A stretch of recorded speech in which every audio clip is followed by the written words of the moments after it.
Okay, let's start topic 2 of statistical analysis for economics. So today we will start talking about graphical descriptive techniques. Before we talk about today's lecture, topic 2, let's try to review topic 1. Okay, so this is going to be review of topic 1. So in topic 1, we talk about what statistics is. So statistics is basically 통계, right?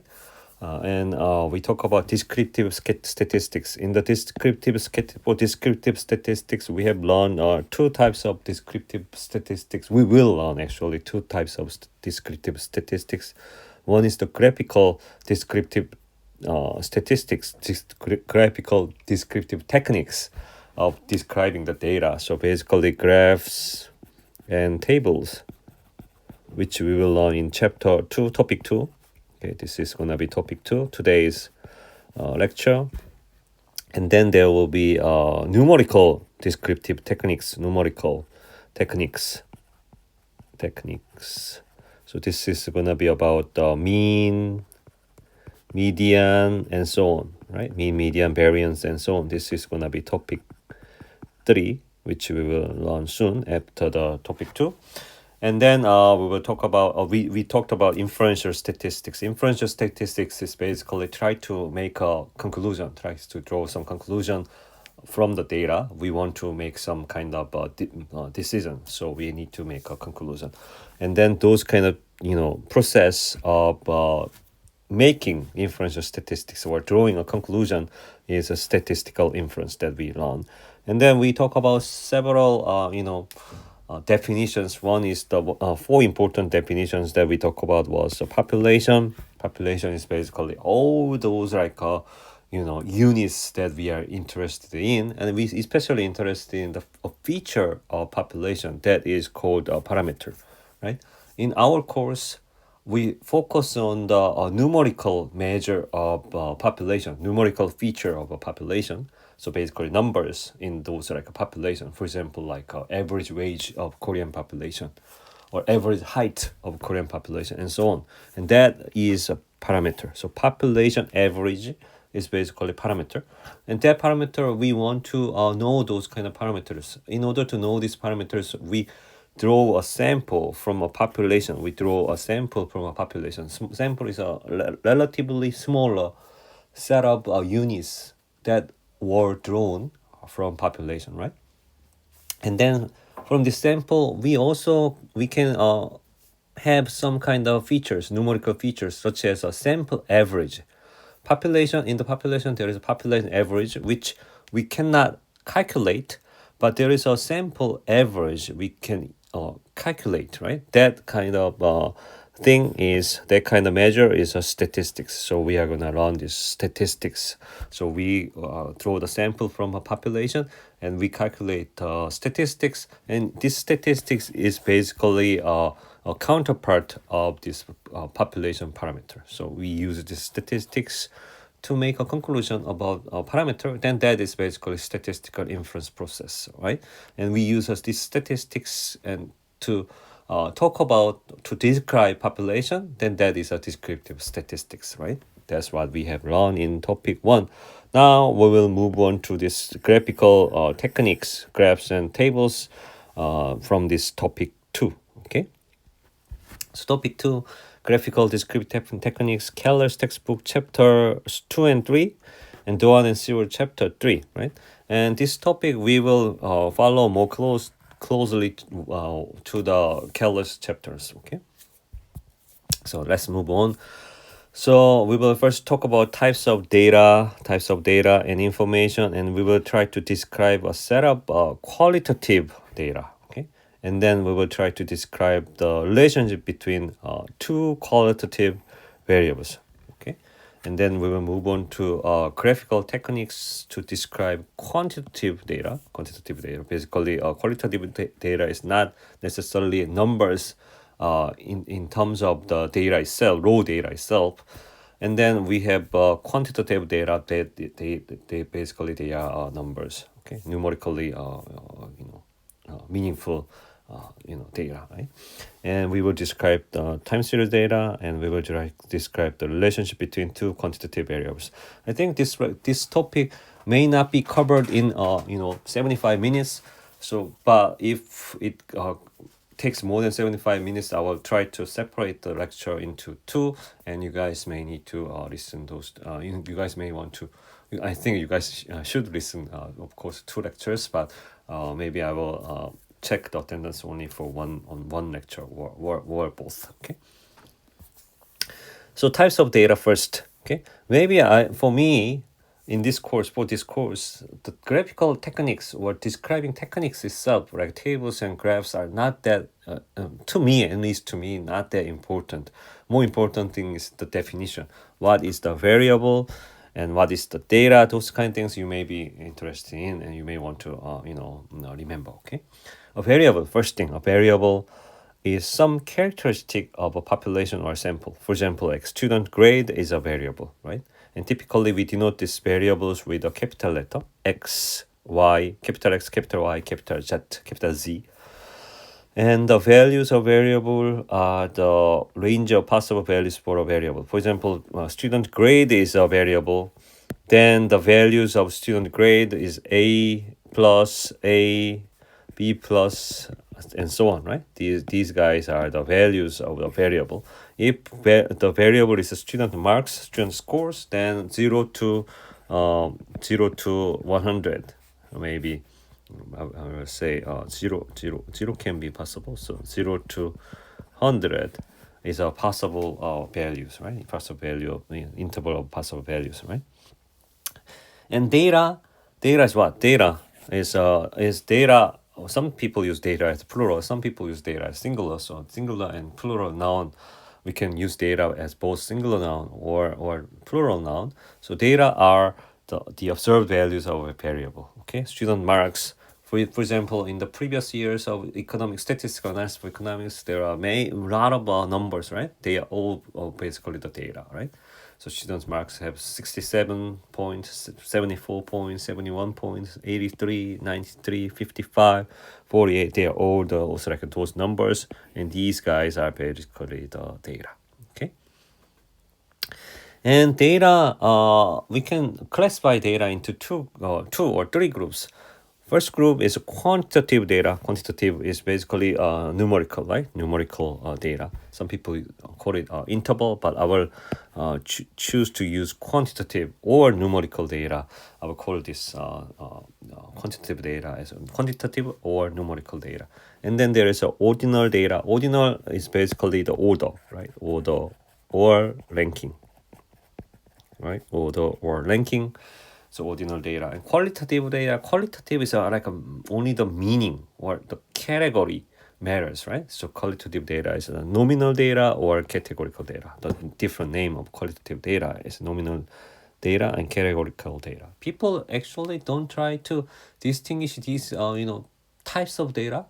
There are a bunch of data these days. There are image data or video clip data. A lot of different types of data, right? So we cannot just say, there are only three data, but in terms of the quantitative or qualitative data, right? Quality and quantity thing. Qualitative is basically the meanings, right? Meanings. Quantitative is numbers. Basically, there are numerical data and then non-numerical data, right?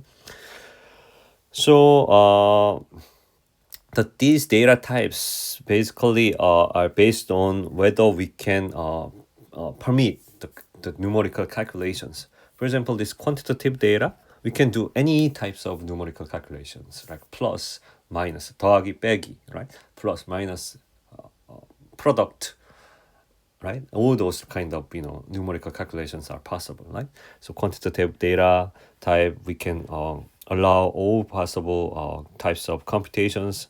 Qualitative data, by the way, we cannot allow any types of numerical calculations. Okay, so no calculations other than just determining frequencies. For example, like qualitative data is two types of class. One types of class is like a university student who are third year or fourth year, like junior and senior, and the other type is freshman and sophomore, right? Then you cannot basically do any types of numerical calculation of this. Only you can count the number of or frequencies of how many people are in this junior or senior, and how many people are in this group of sophomore and freshman, right? Those kind of thing. Only the determining the frequencies are permitted in this qualitative data, right? So that those three are basically the types of data we will think about. We will mostly work on the quantitative data in this course, but there are also these different types of data. Also, image and videos are also the possible types of data. Okay, first, let's talk about the quantitative data first. Quantitative data. Some people call it interval data, or some people call it numerical data. Numerical data. They are basically real numbers. Like heights is a quantitative variable. So these guys are basically the variables. Quantitative variables, right? Quantitative variables. Okay, heights, weights, and prices are there. Each of them are basically the variable, and also referred to as interval or numerical. And arithmetic operations, all those are like 산수, right? Or plus, minus, multiplication, right?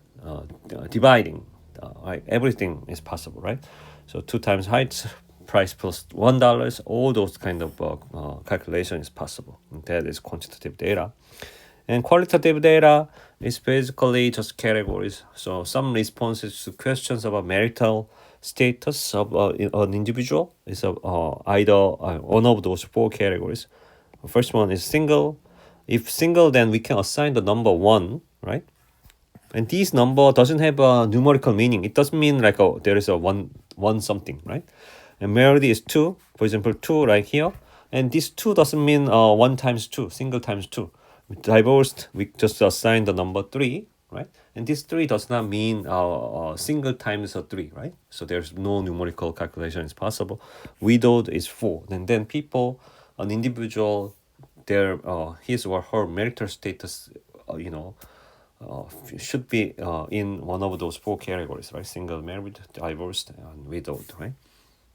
And these data are categorical in nature, and arithmetic operations don't make any sense. So widowed divide by 2, right? Widowed is 4, and then divide by 2. How can we divide the widow, right? And that is very weird, right? Freaky, right? So widow divide by 2 is not married, right? So qualitative data, we cannot do any numerical calculations, and people call it nominal or categorical data or categorical variable, right? This marital state is a variable, qualitative variable. In here, heights are quantitative variable, right? Okay. Next thing is ordinal data. Ordinal data appears to be categorical. So ordinal data looks very similar to categorical, qualitative data, right? Because it's categorical. But their values actually have some meanings. Like here in qualitative data, this 1, 2, 3, 4 doesn't have any meaning. You can change these numbers. Like you can assign 4 to single, married to 3, and 2 to divorced, and 1 to widow. That doesn't make any problem, right? But here in this ordinal data, actually these numbers matters. At least the order of those numbers, ranking of those numbers matters. For example, like a college course rating system. You guys rate my course. At the end of the semester, you guys have a chance to evaluate the courses. Then whether the course is poor, whether the course is fair, course is good, course is very good, course is excellent. Excellent, we assign 5, very good 4, good 3, fair 2, poor 1. This number matters. Actually, 1 is lower than 2, 2 is lower than 3, 4 is higher than 3, 5 is higher than 4, right? These numbers matters. We should not allow like poor is 1 and then good is 0.0, good is 0. That doesn't make sense, right? We have to at least, maintain the order or the ranking, okay?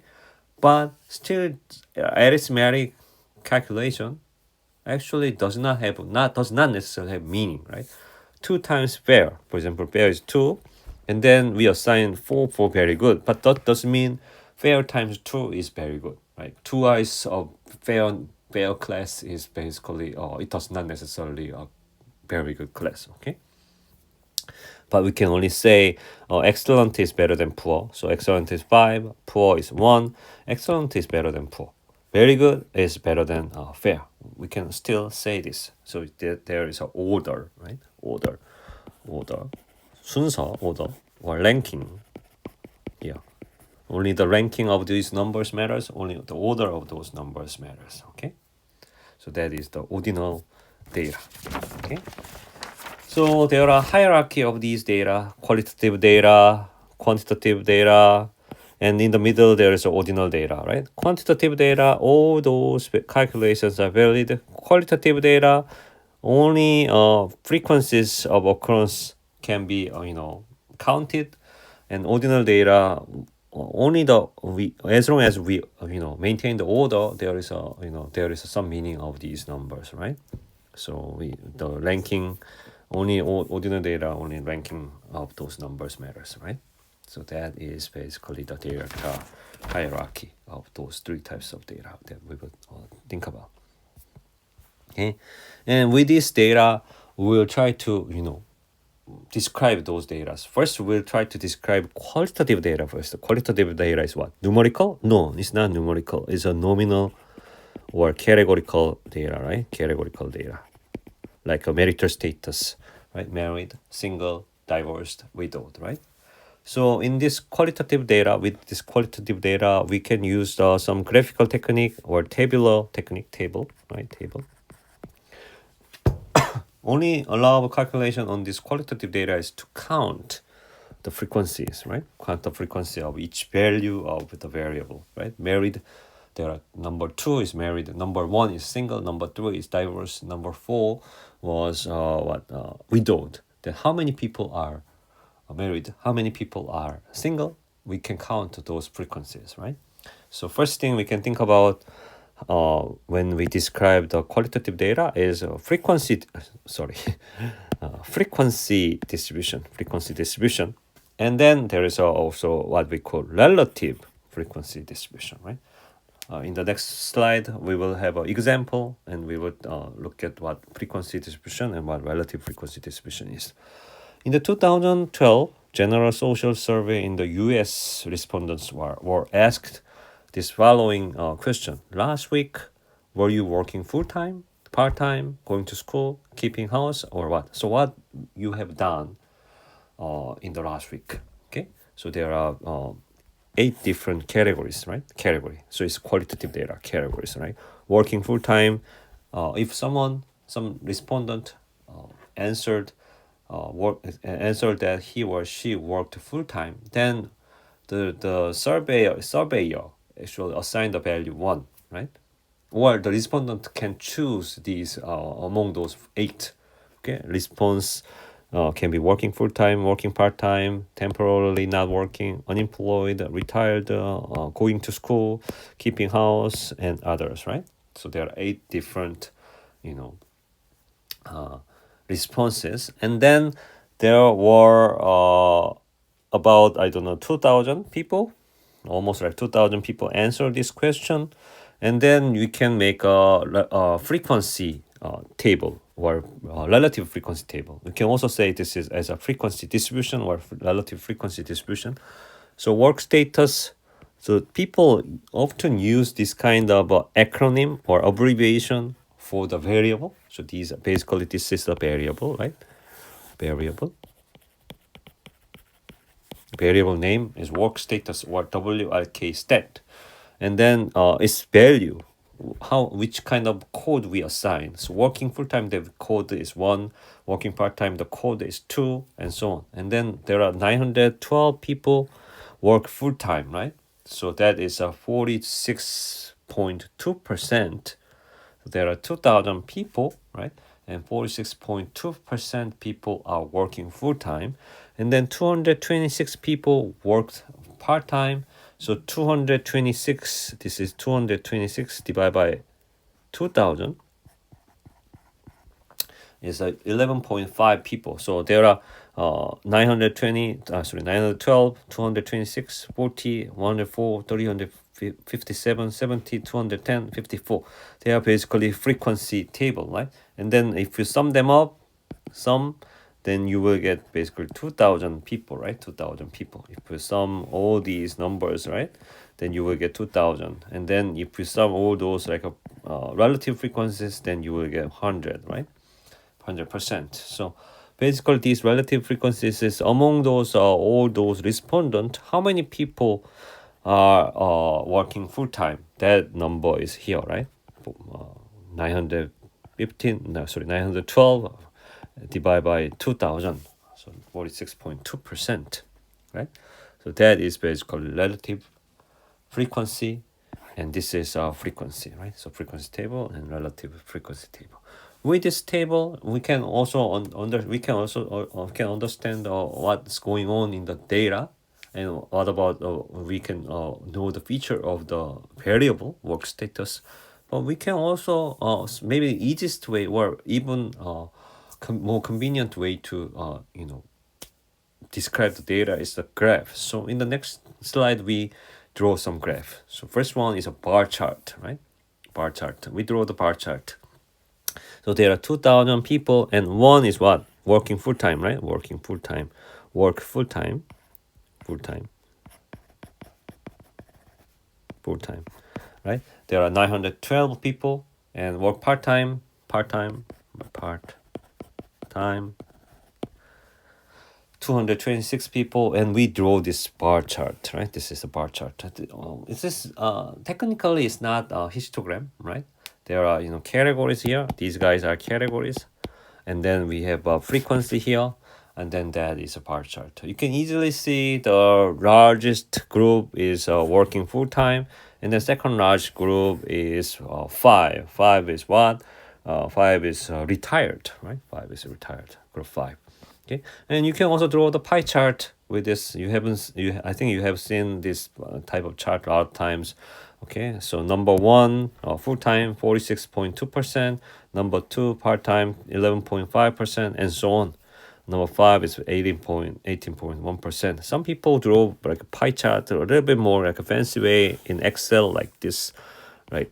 Like this, and then like this group, something like this, right? This group, like this. I don't know. Some people like draw more fancy way to draw this, right? Like this, and then this is like what? 46.2%. Actually, 46.2% must be much bigger than this.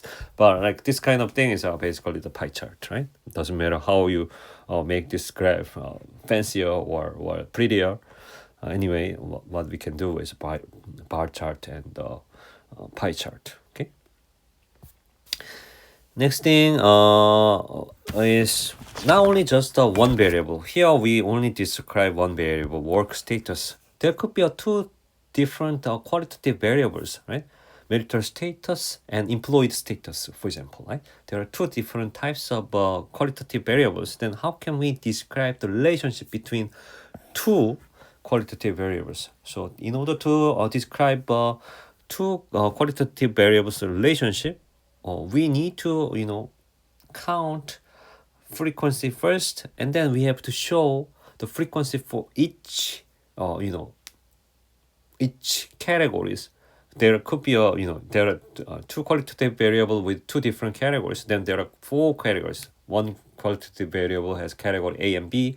The other qualitative variable has category 1 and 2. Then A1, A2, B1, B2. There are 4 different categories, and then for these 4 different categories, we count the frequencies or relative frequencies. That is what we will call cross classification table. Okay, cross classification table. So next slide, we will have an example of this cross classification table. Okay, so in a city, say Gangnam, right? Gangnam.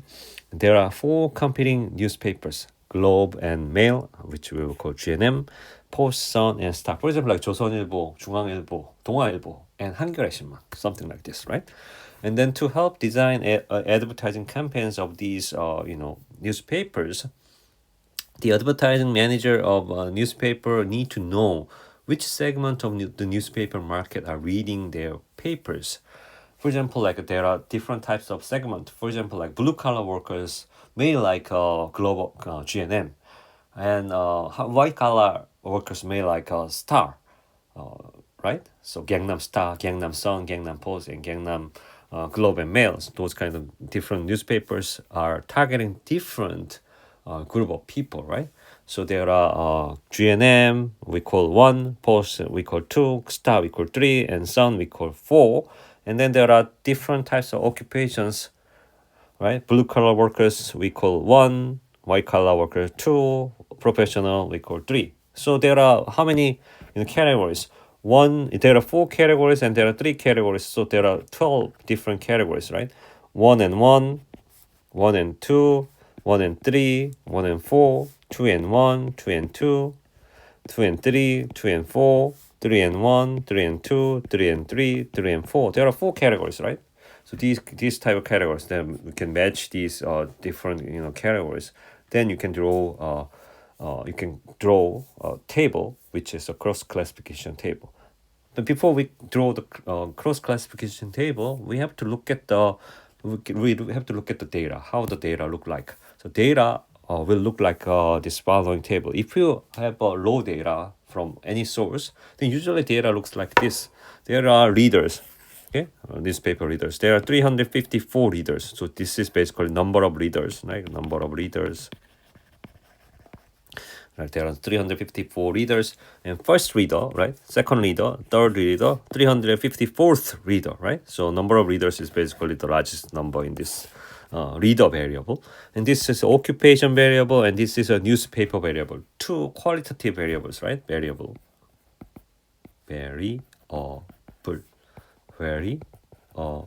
qualitative variable, right? Qualitative variable, right? Qualitative variables, and first reader. This is the first person. For example, you have an occupation 2. 2 is what? 2 was white collar, right? And you are reading newspaper 2. Newspaper 2 is what? Post.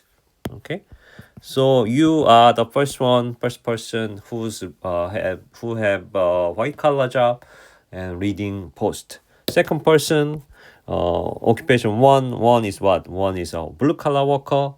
And newspaper, he or she is reading newspaper Sun, right?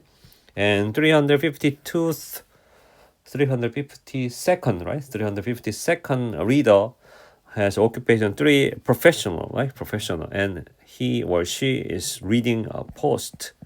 And 353rd one, occupation blue collar and reading Star. Right, and so on, right? These are basically the data, how data looks like. And then from this table, we can, count the frequencies and also relative frequencies. So we count frequencies first, okay? So cross classification table of frequencies. And newspapers are here. So GNM, Post, Star, and Sun. Occupation, blue collar, white collar, professional. So this is 1, 2, 3, and this is 1, 2, 3, 4, right? And there are 354 people, and we count the number of people who are blue collar and reading GNM, then 27 people. So there will be a lot of these numbers and these values, right? From these values, based on these values, we can count these numbers. So for example, this number is what? Number of professionals who's reading, who's subscribing a newspaper Star, Gangnam Star, right? And then if you add all those numbers, add, then you will get 354, right? These numbers, some of these numbers,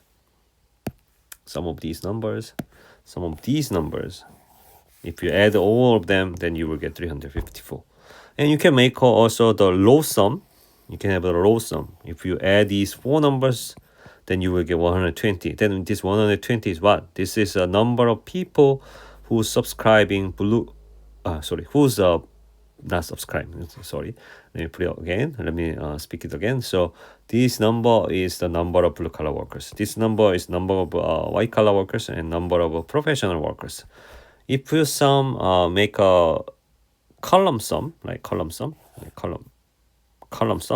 these 3 numbers, 27 plus 29 plus 33, then that is 89. So there are 89 people who's subscribing GNM, 112 people subscribing Post, 81 people subscribing Star, 72 people subscribing Sun. Okay, if you add these four numbers, then you will get also 354. You add these three numbers, then you will get also 354.